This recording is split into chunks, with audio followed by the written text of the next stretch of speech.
the 85, 86 and the 76, 70, 70. I don't expect them to get to the playoffs, but I think they'll be much better.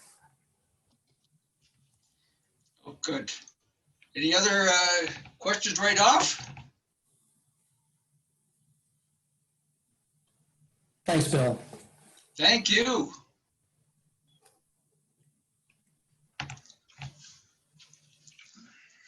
Okay.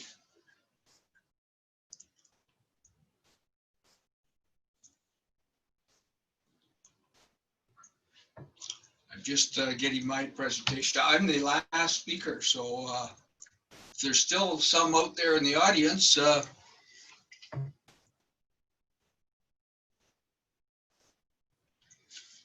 but really this presentation is kind of a substitute. I had, I guess every period has to have 3 speakers. And so this one, Kevin Shea did an outstanding presentation on this topic that a couple of years in Windsor, and you can watch it on the SIHR website on the YouTube channel.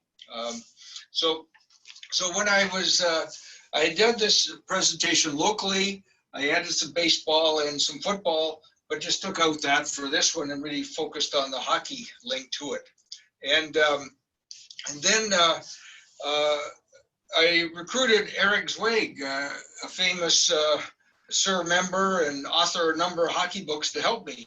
And we agreed I would do the presentation and Eric's going to ask all of the tough questions, because he's written a couple of books on the Spanish flu and hockey. And so he's going to answer the tough questions and comment and as we go. So that's really why kind of an interesting topic because of the COVID pandemic that we're in the midst of now. And so really the flu of 1918, you can see that there were 500 million people infected, about a third of the world's population, and 50 million died. It was the most deadly pandemic in the world. As you read here that almost 30 million people were infected in the US and 675,000 died, about 50,000 died in Canada. If you look at the pandemic today, 95% of the deaths are of people over 50 years in age. But what was so unique about the 1918 pandemic, it especially hit young adults in that 20 to 40 age group. And almost half of the people that died were in that group. So it really, now you have to remember that the expected life expectancy was about 60 years old at the time. Well, there was no consensus of where the flu actually began or where did it originate. Some believe that it was in Europe, some in the United States, but the first case is reported at a military base in Kansas. And this camp was a training camp at Fort Riley, just near southwest of Manhattan, Kansas. And really, the US troops were trained, basic training, then sent to a number of camps throughout the United States, and then eventually many of them made their way to Europe. So in Canada, many of those, in Canada, they often blame the returning Canadian troops from Europe as bringing the flu back to Canada. Now, it has been referred to as the Spanish flu, and the reason for that is that it really got to Europe in May of 1918, and the World War I censors limited reports or censored reports of the illness in Germany, France, the United States, and the United Kingdom. But Spain was a neutral country at the time, so they published this information about the plague or the flu, and that's why it got the nickname the Spanish flu. Now, the Spanish flu came on very quickly, Just like the flu that we know today, it seems to come on quickly. It was often called the 3-day flu. Many people would get over it very quickly, but others would contract pneumonia. Now here are the three waves or peaks of the Spanish flu in the United States. Say, the first was in that kind of the spring of 1918, or in July of 1918. Then it was October, November of 1918. And the winter and spring of 1919 was the third peak. In different parts of the country, it may have shifted a little later, but it really seemed to disappear, just kind of faded out in 1920. Now, there were similar rules. This is an ad about the influenza that was published in 1918. There were a number of rules. There were quarantines. There were social distancing measures. There were shutdowns. There were closures. This is the front page of the Seattle paper in October of 1918. You can see schools, churches, shows closed, public assemblies were limited as it hit Seattle. There was also requirements in many parts of Canada, the United States, to wear masks. And there was also controversy over the wearing of masks. There were many anti-mask groups and demonstrations against wearing masks. Now, the US president at the time was Wilbur Wilson, and he was focusing on the war effort, and many were critical of his leadership during the flu. He actually contracted the flu in April of 1919 while negotiating the end to the World War I.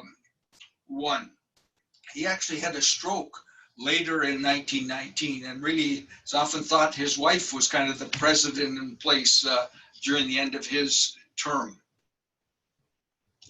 Now you can imagine with the flu and sports, it played havoc with sports, whether football, baseball, hockey, all different sports were affected. The big sports in the United States at the time were college football and Major League Baseball.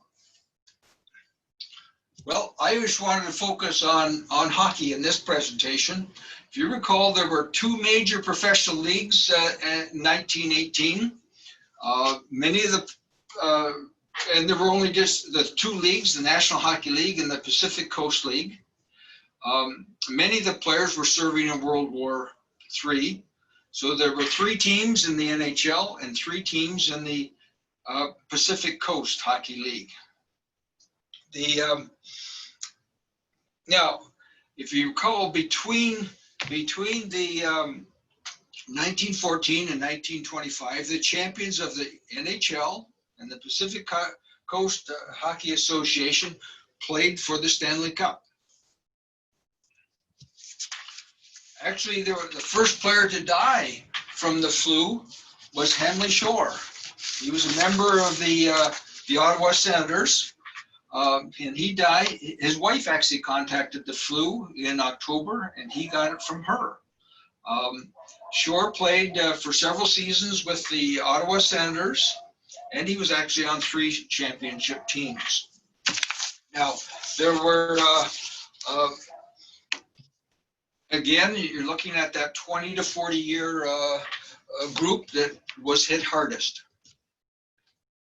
Now, the 1918-19 hockey season, the NHL, they started in late December, and the Pacific Coast Hockey Association started January 1st, 1919. Now, Montreal defeated Ottawa in the league playoffs, and Seattle defeated Vancouver, and the star player from Vancouver was Cyclone Taylor in their league playoffs. So the Montreal Canadiens were to play the Seattle Metropolitans in the Stanley Cup. And if you recall at the time, the site of the Stanley Cup would one year be in the East, the next year be in the West. 1919, it was in Seattle. So the Montreal Canadiens traveled across the country by train, a 1-week trip in the train. They made a couple of stops for games along the way. Now, during the hockey season, several players contracted the flu during the season, but recovered. Now, the Seattle Metropolitans, the first 3 names, Hap Holmes was the goalie, Frank Folston and Jack Walker, those 3 are now in the Hockey Hall of Fame. Muzz Murray was born in Sault Ste. Marie, Michigan, and he is in the U.S. Hockey Hall of Fame. Bernie Morris, he was their leading scorer for the season, but he did not play in the Stanley Cup Championship Series. He was actually arrested for evading the draft. Kind of interesting story. He's a Canadian, but he lived in Seattle, and he was eligible for the draft. Well, the case came to trial, and he was sentenced to a couple of years in Alcatraz, but the plea deal, he ended up in the Army and served honorably for the U.S. Army. Now, Bernie Morris played for Seattle in the 1917 series, and that's the one that, again, it was Montreal against Seattle. Seattle won the series in 4 games. They won the series 3-1. And Seattle, for trivia, this group all knows, but Seattle is the first U.S. team to win the Stanley Cup with that 1917 win. Well, Morris scored 14 goals in this series, and he scored 6 goals in the final game. So and there's lots of stories about Muldoon, and he ended up coaching in Chicago, and well, in the efforts of time, I'll skip that one. You all probably know that story. The Montreal Canadiens, I've just picked out 5 players on their team. All 5 are actually in the Hockey Hall of Fame. Newsy Lalonde was their top scorer for the year. And their manager, the gentleman on the left side in the back row, was George Kennedy. Now, Bad Joe Hall, and you'll find out he's the famous one, he was an all-star forward in Portage Lake in Houghton, Michigan. That's where I'm speaking from today. He played 1 season for Portage Lake. He was the second in scoring in the league that year to Didier Petier. He topped the league in penalties, averaging more than 5 minutes every game. Well, he only played the 1 year for Portage Lake, and then he returned to Canada, played for Quebec, he played for Montreal. He was on 3 Stanley Cup championship teams. He was actually the oldest player in the NHL in 1919 at the age of 37. Well, the Stanley Cup final is in Seattle. The first, you can see the dates. The PCA rules were basically had 7 players. They still used the rover. There were some differences between the 2 leagues on passing, and there was a difference on substitution for penalized players. The NHL at the time allowed you to substitute if you had a player went off for a penalty. So they alternated the rules. The March 26th game went 2 overtime periods, and at the time the NHL rules said that that's all you would play, no sudden death no sudden death. And so that game ended up with 0-0 tie. So they decided, and so you can see the records, we needed a deciding game, and that's what they played, game 5, and there's some discussion as to what rules should be played. And so they ended up deciding to play the NHL rules. Montreal came from behind. They were down 3-0 going into the 3rd period. Montreal scored 3 goals in the 3rd period to tie the game and won the game in overtime. Well, you can see the results now. Two games for Montreal, 2 games for Seattle and 1 game tied. So the deciding game was to be played on April 1st, 1919. Now, several Canadians became quite ill with the flu. And Kennedy offered to forfeit the series, but Muldoon of the Seattle refused. They wanted to play out the game. Kennedy even asked if they could use subs from the Victoria Cougars. That was refused. Well, the series was canceled. At 5.5 hours before the game on April 1st, the series was canceled. And you can see from the headlines, 7 of the Canadians and the owner, George Kennedy, were stricken with the flu. There were also 3 members of Seattle that were stricken with the influenza. Well, Joe Hall died of the influenza. They'd taken him to the hospital on the evening of April 1st with a fever of 105 degrees Fahrenheit. He died on April 5th, and his funeral was in Vancouver just 2 or 3 days later. Now, as we kind of look at the long haul effects of the flu, well, their owner and manager, George Kennedy, died a couple of years later. And you can see from the headlines, he expired of the wasting illness due to the flu. Well, it is recognized on the Stanley Cup that the series was not completed. There have been many books written about this, and as you start to read more and more, many new books have come out because of this flu and then tying it back into it. But I just picked out one book that was kind of interesting. Is in 2005, President Bush read this book during a summer vacation and was quite concerned. Are we ready for it in the United States if a similar type pandemic were to arrive? Well, when he returned to Washington after his summer break, the government, he set up a committee, and they prepared a pandemic playbook, what the government should do. When the Obama administration came in, they updated the playbook. And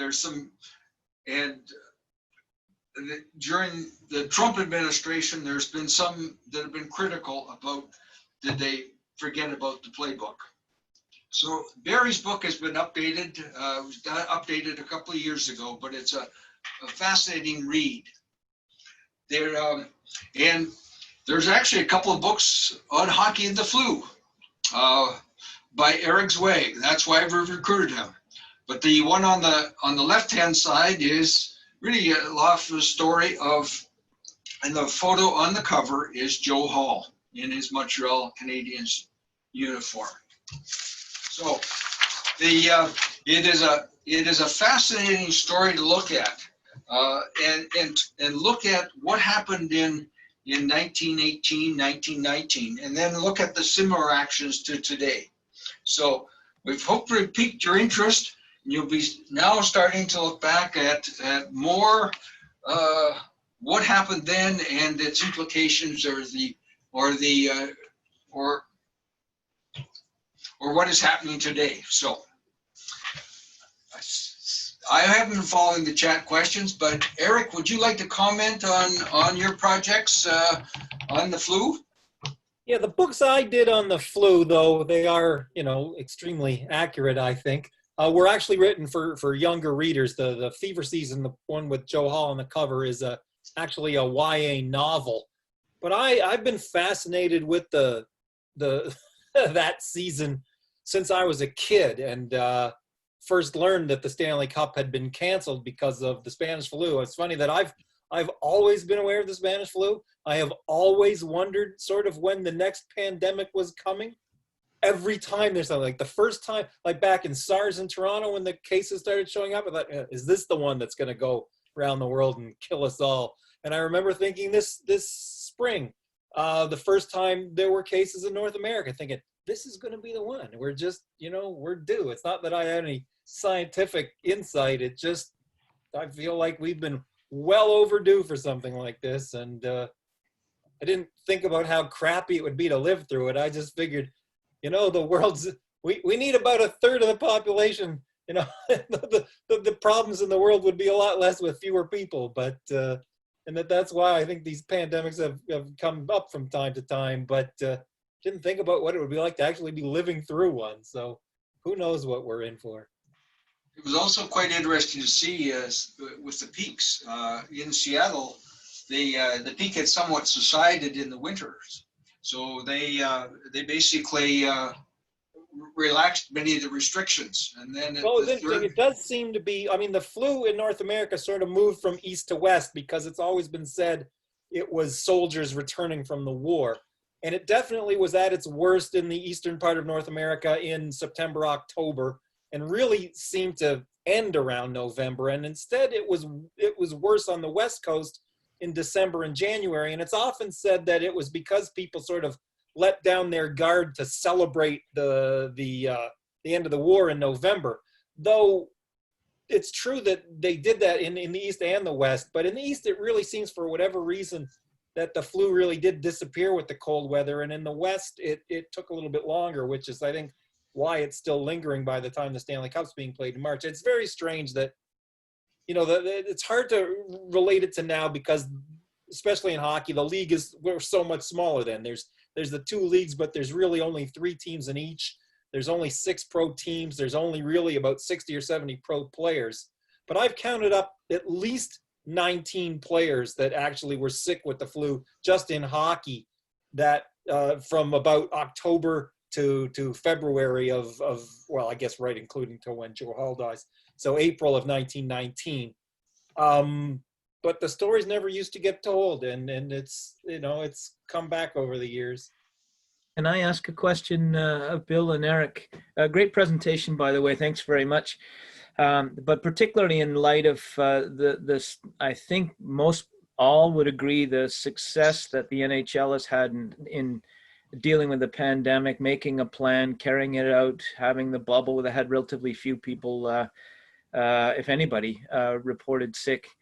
When we look back to the first pandemic then and talk about responsibility, the reports I've read and the accounts I've read have sort of looked at the hockey administrators then as being kind of victims. Like the flu just happened to them and nobody knew how to respond. I think that's probably fairly true. But the odd thing is, again, so what I was sort of saying, because the hockey season didn't start until late, almost Christmas, right? And the flu had more or less, for whatever reason, right? There's no real explanation as to why, but it really abated in the East around the middle of November, so that a month later, by the time they're starting the hockey season, nobody's talking about, geez, we're going to be putting people tightly packed in these arenas. Okay, but Eric, what does happen is that in Victoria, for example, Lester Patrick's got his aristocrats there, and the Victoria Daily Times reports that they're falling like flies. And yeah, well, I was going to say, so in the West,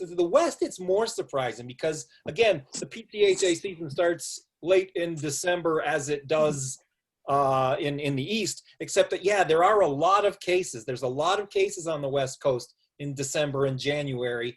And they're yeah, as you say, like the Victoria player, every player practically on the Victoria team gets sick. There's like 6 or 7 of them, bang, bang, bang, bang, one after the other.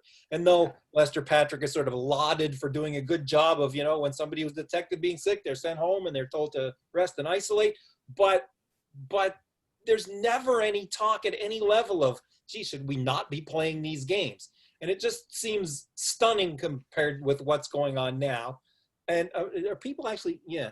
And on top of that, the Canadiens go and they kind of hole up in Victoria waiting for. Yeah, that's not true. That never happened. That was the story that, they caught it in Victoria. But I think that's just because so many Victoria players were sick.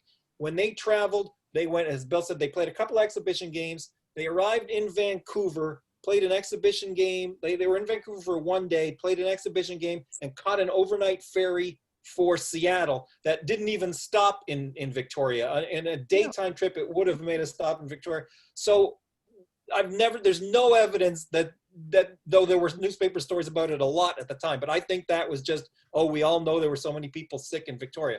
But yeah, it's odd, as I said, like that Victoria team has a ton of illnesses during the year, and there's never any talk about we shouldn't play these games. It's just, where are they going to find enough healthy bodies to throw out there? It's very different. Well, it's not that different from what the NFL and even baseball did, though. At least baseball, when these teams got sick, they shut down the game. I guess the NFL has a little bit, but So it's not fair for us in 2020 to judge these. well, I think it isn't, though. It's still surprising, like, because as Bill showed that headline, I mean, they called off football games and in American football more, because Canadian football didn't really exist at the same level and had really shut down during the war anyway. But there were like local, especially in Victoria, you see like local soccer games are canceled. Games were canceled. Schools were shut down. Public halls and theaters were. Why nobody said, we're jamming a couple thousand people in that hockey rink. Maybe that's not the smartest thing.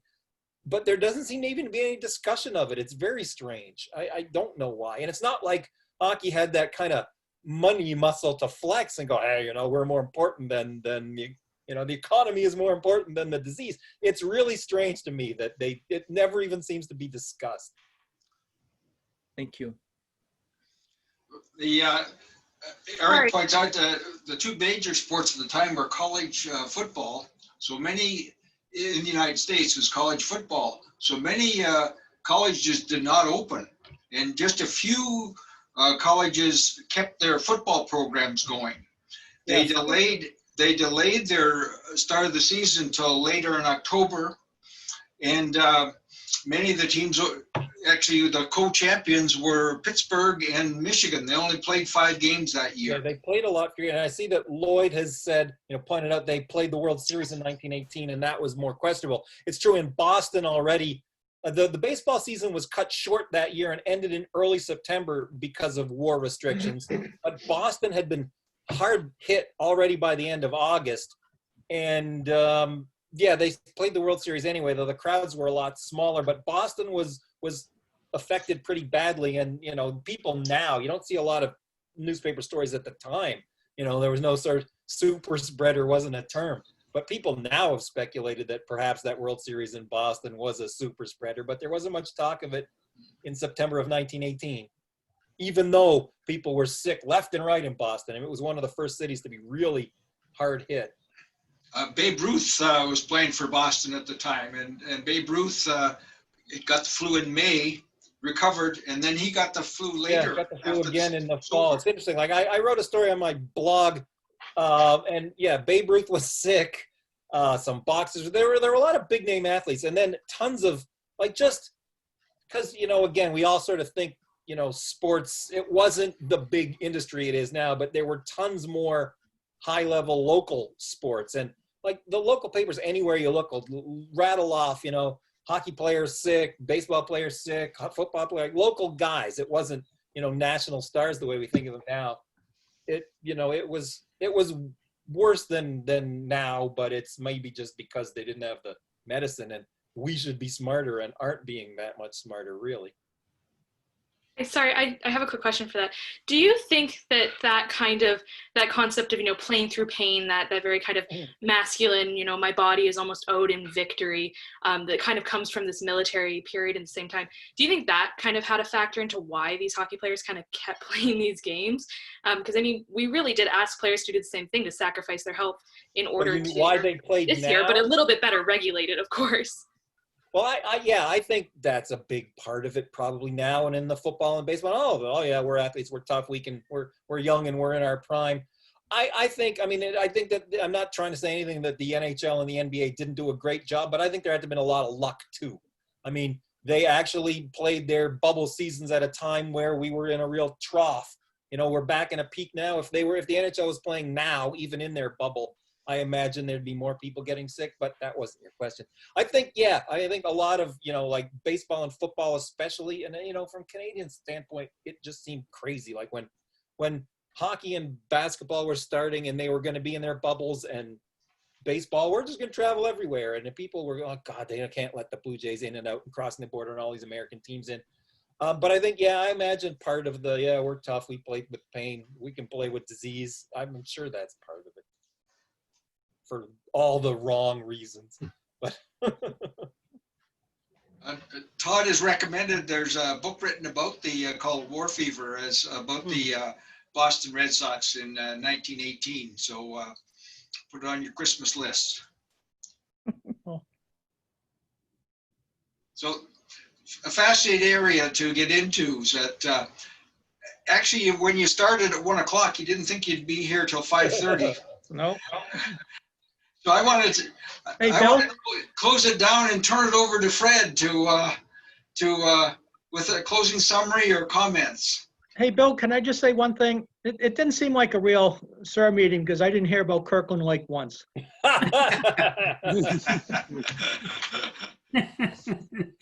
No one was able to get Kirkland Lake into a presentation. Man, that's Thank great. you, Ed. Thank you for that. Fred, I'll turn it over to you. Thanks very much, Bill. It's been an amazing afternoon, a diverse range of presentations, lots of stuff to bite into. I could see people making notes throughout the afternoon of little pieces of people's presentations that are going to create a rabbit hole for them that they may disappear down and never recover. So that's always great and stimulating to see how people are not only presenting, but how they've researched and the sources they've used. Special thank you to all of our presenters. Once again, diverse, excellent, and well presented as well. A very special thank you to our Vice President, Bill Sproule, and his IT guru there, his son. I'm not sure if he's still there, but that's very much appreciated. And if you'll pass on our thanks to the Michigan Technological University for having hosted this. We very much appreciate that as well. Also wanted to say a thank you to all the members that participated today. It's kind of like a PBS thank you that, to members like you, we wouldn't be able to do this. Thank you for your time. Thank you for tuning in this afternoon. And thank you for your membership. We all appreciate it. And onward, forward. We'll see what happens in the spring. We'll be in communication. But thank you to everyone that participated today. And good afternoon. Thanks very much, Fred. I also want to Thank you. Thank you Good job, everyone. from those of us on the West Coast who don't have to get up at 6 o'clock in the morning for a change. So this has been taped, so it'll be on the SIHR website within a few days. So it'll be broken up by presentation, so you don't have to sit for as long the next time. So thank you. Yeah, thank you, Bill. Thank you, everybody. Good to see everyone. Wish you could see me. Hey, Brian. Bye-bye. Hi, Bill. This is Claudia from Sherbrooke. I just want to say thank you for everything and keep up the good work. Thank you. Thanks very much, Claudia. Thank you, Eric. Good job. Yeah, thank you, Bill. It was fun. It was a little long, but that's a SIHR meeting. Anyway, I'm clicking leave, so bye-bye, everybody. Okay.